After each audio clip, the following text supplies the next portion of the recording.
নবী মুহাম্মদ সাল্লাল্লাহু আলাইহি সাল্লাম তিনি যুদ্ধবিদ ছিলেন না? তাহলে এতগুলো যুদ্ধ করছেন যে?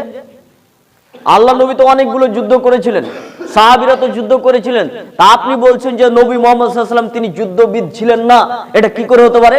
আচ্ছা, আপনারা একটু ব্রেনটা খুলে একটু শুনুন আমার যুক্তিটা। তাহলে আপনার এই বীরপুর এলাকাতে একটা ছেলে খুব মেধা, পড়তে খুব ভালো পারে, এই যুক্তিটা অন্তত শুনে রাখেন, তাহলে আপনারা বুঝতে পারবেন নবী মুহাম্মদ সাল্লাল্লাহু আলাইহি সাল্লাম কেন যুদ্ধ করেছিলেন, এতটুকু অন্তত বুঝেন।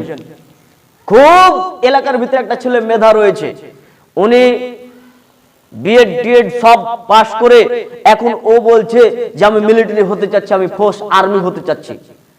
তো সবকিছু দেখলে হাই জাম্প লং জাম্প খেলাধুলাতে সবকিছুতে, উচ্চতাতে, বডিতে, সবকিছুতে ছেলেটা পারফেক্ট, মানে সে একজন মিলিটারি হতে পারবে।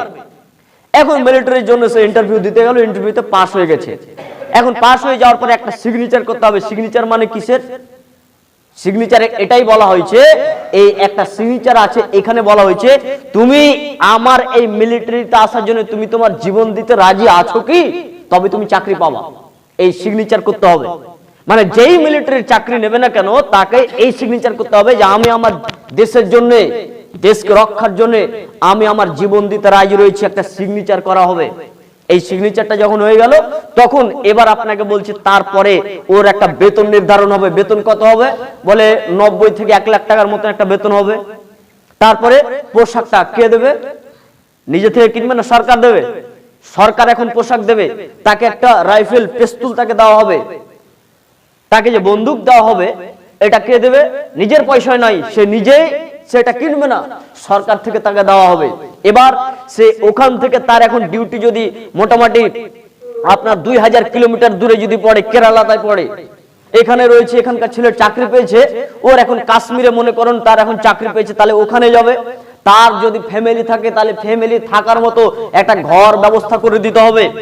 এখন ধরেন ওই ছেলেটা চাকরি করতে গিয়ে ব্যতিক্রম অ্যাক্সিডেন্ট হয়ে গেছে, এর যাবতীয় খরচা যতক্ষণ পর্যন্ত না ও সুস্থ না হচ্ছে ততদিন পর্যন্ত ওই ছেলেটার যাবতীয় খরচা কে বহন করবে? সরকার বহন করতে হবে।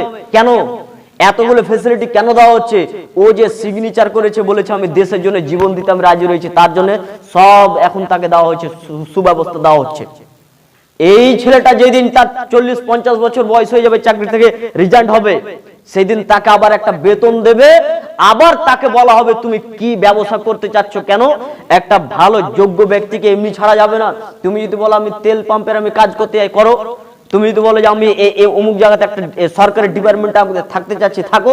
মানে তাকে আবার একটা কাজ নিযুক্ত করে দেওয়া হয়। এবার আপনাকে এতগুলি কথা বললাম কেন? একটা কথা বোঝানোর জন্য, নবী মুহাম্মদ সাল্লাল্লাহু আলাইহি সাল্লামের যুগে যতগুলো যুদ্ধ হয়েছিল, বলুন তো একজন সাহাবীকে কি আল্লাহ নবী এইভাবে বেতন দিয়ে নির্ধারণ করেছিলেন? একজন সাহাবীকে কি আল্লাহ রাসূল বলেছিলেন তোমার যাবতীয় খরচা আমি দেব? একজন সাহাবীকে কি বলেছিলেন যে তুমি যদি যুদ্ধ থেকে তুমি যদি মরে যাও তাহলে তোমার পরিবারকে আমি দেখব? জি না, একজনেরও বেতন নির্ধারণ করা হয়নি। অসুখ বিসুখে তাকে দেখতে হবে তা নির্ধারণ করা হয়নি। তার পরিবারের ব্যাপারে কোনো সিদ্ধান্ত নেওয়া হয়নি। আল্লাহ নবী তাদের ঈমান দিয়ে তাদেরকে যোদ্ধা বানিয়েছিলেন, আর তারা যুদ্ধ করেছিল নিজের ইসলামকে বাঁচানোর জন্য। আর একটা কথা, মুহাম্মদ সাল্লাল্লাহু আলাইহি সাল্লাম যে যুদ্ধগুলো করেছিলেন, এগুলো যুদ্ধ, সমস্ত যুদ্ধগুলো ছিল রক্ষণমূলক। কি বললাম বুঝতে পারলেন? রক্ষণমূলক এগুলো যুদ্ধ ছিল, এগুলো ছিল সব রক্ষণমূলক যুদ্ধ ছিল। এগুলো যুদ্ধ আগে বেড়ে করতে যায়নি আল্লাহ নবী, এগুলো ছিল রক্ষা করার জন্য।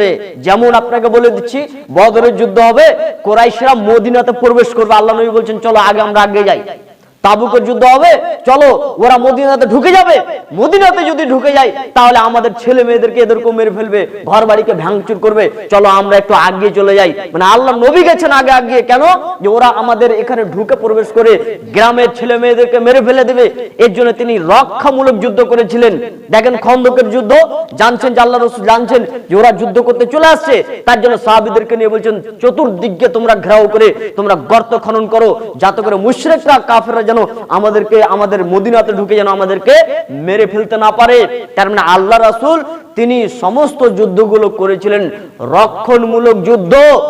এই মুহাম্মদ সাল্লাল্লাহু আলাইহি ওয়াসাল্লামকে বলা হয়েছে যুদ্ধবিদ নবী।